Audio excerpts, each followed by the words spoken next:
How to remove reels from Instagram profile grid. That's what we're going to do in today's video. But first, make sure to like the video, subscribe to the channel, and write down below in the comment section any suggestion or question that you have, and let's get started in today's tutorial.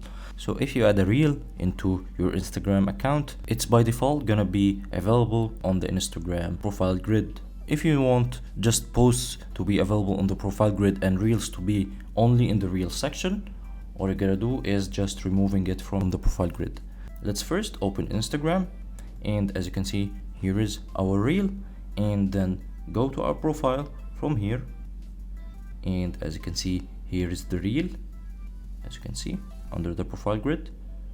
And let's open it, click on it, and now if you want to remove it, just click on the three dots here in the bottom right, and if you click on delete, it will be deleted permanently from your profile.